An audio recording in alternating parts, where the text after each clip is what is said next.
नमस्कार मैत्रिणींनो, कशा आहात? परमेश्वराची भक्ती करत राहा, खुश आणि आनंदी नक्कीच राहा। तर मैत्रिणींनो, आज मी तुम्हाला धनवर्षे म्हणजे भरपूर पैसा येण्यासाठी अत्यंत प्रभावी उपाय सांगणार आहे। तर काय करायचं आहे, एक पिवळा कपडा घ्यायचा आहे।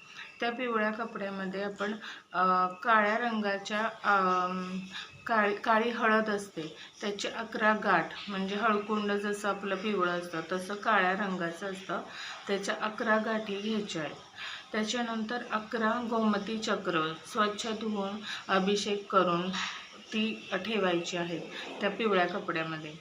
त्याच्यानंतर आपण 11 कवड्या घ्यायच्यात, त्यासुद्धा पिवळ्या असल्या पाहिजेत। पिवळ्या नसतील, सफेद असतील तर त्या हळदीच्या पाण्यामध्ये तुम्ही रंगवून घेऊ शकता।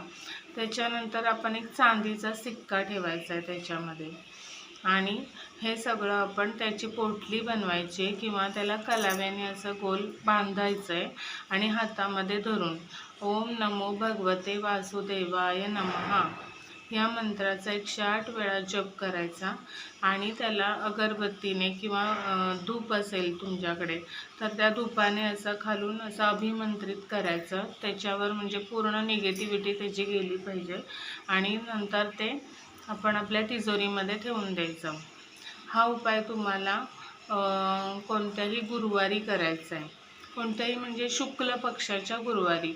आता शुक्ल पक्ष कसा कळेल तुम्हाला, तर शुक्ल पक्ष जेव्हा पौर्णिमा येणार असते, पुढे पौर्णिमा येणार असते तो शुक्ल पक्ष, आणि पौर्णिमेपासून पुढे अमावस्या येणार असते तर तो कृष्ण पक्ष, असं आपण लक्षात ठेवायला योग्य ठरेल। तर त्या शुक्ल पक्षामधील गुरुवारी हा उपाय करायचा आहे, आणि तुम्हाला म्हणजे पौर्णिमेला ती पोटली काढायची आहे प्रत्येक पौर्णिमेला, आणि ओम नमो भगवते वासुदेवाय नमः या मंत्राचा परत 108 वेळा जप करायचा आहे प्रत्येक पौर्णिमेला। तर गुरुवारी केलं तर चांगलंच आहे, नाही जमलं तर पौर्णिमेला करा। त्यामुळे तुमच्या धन येण्याचे स्रोत वाढत जातील, पैसा घरामध्ये टिकेल आणि लक्ष्मी स्थिर होईल तुमच्या घरामध्ये। तर विश्वासाने हा उपाय करा। असं नाही की ते ठेवलं आहे एकदाच अभिमंत्रून परत त्याला बघितलं नाही, असं नाही, त्याला कंटिन्यू चार्ज करावं लागतं। तर हे नक्की करा।